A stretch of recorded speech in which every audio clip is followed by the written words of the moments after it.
día de hoy vamos a compartir un mensaje muy importante y es el mensaje del bautismo.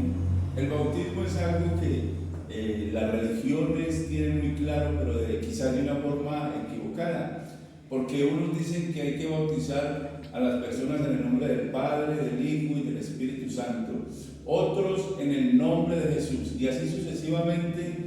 Todos tienen un entendimiento quizás un poco equivocado, porque unos dicen que si se manda a bautizar, si pasa las aguas, esa persona es salva. Otros dicen que el que le invoca el nombre también son salvos. Entonces la pregunta es, ¿será esto cierto? ¿Será que si a usted le invocan el nombre de Jesús, usted es salvo? ¿Cuál es el bautismo que salva? Es la pregunta que todo ser humano se debe de hacer para poder comenzar a tener un entendimiento del Evangelio del Señor Jesucristo. Por eso, hoy vamos a compartir acerca del bautismo. ¿Cuál es el bautismo que salva al hombre? Y cuando digo hombre, también hablo de la mujer. ¿Cuál es el bautismo que salva? Dice en el Evangelio de Juan, el capítulo 1, verso 29, dice: el siguiente día vio Juan a Jesús que venía a él y dijo: he aquí el Cordero de Dios que quita el pecado del mundo. Juan el Bautista fue el precursor que Dios envió para que le abriera el camino, para que le abriera la brecha al Señor Jesucristo. Juan era mayor que Jesús 6 meses, y Juan era el encargado de predicar el bautismo para arrepentimiento. Él le decía a la gente que se arrepintiera. Decía: yo os bautizo en agua, pero llegará el día en que uno vendrá y os bautizará con Espíritu Santo y fuego. Estaba hablando del Señor Jesucristo. O sea que Juan fue ese hombre que abrió el camino para la redención. Pero el bautismo que salva no era ni el bautismo de Juan, ni ese bautismo que hoy en día colocan al ser humano. El bautismo que salva es el bautismo del Señor Jesucristo. Ese es el bautismo que salva.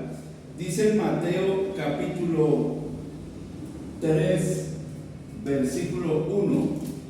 Vayamos a Mateo capítulo 3, verso 1. O más bien, vamos a Mateo capítulo 3, verso 13 en adelante. Dice la palabra del Señor. Mateo capítulo 3, verso 13, para ir abreviando. Entonces Jesús vino de Galilea a Juan al Jordán para ser bautizado. ¿Por quién? Por Juan, dice, por él. Mas Juan se le ponía diciendo: yo necesito ser bautizado por ti, y tú vienes a mí. Pero Jesús le respondió: deja ahora, porque así conviene que cumplamos toda justicia. Dice: entonces le dejó. Y Jesús, después que fue bautizado, subió luego del agua, y he aquí los cielos le fueron abiertos, y vio al Espíritu de Dios que descendía como paloma y venía sobre él. Y hubo una voz del cielo que decía: este es mi Hijo amado, en quien tengo complacencia. Dice la palabra del Señor, mi querido hermano, mi querido amigo que me está viendo por estas redes, que Jesús, cuando fue al Jordán, hizo justicia a la humanidad.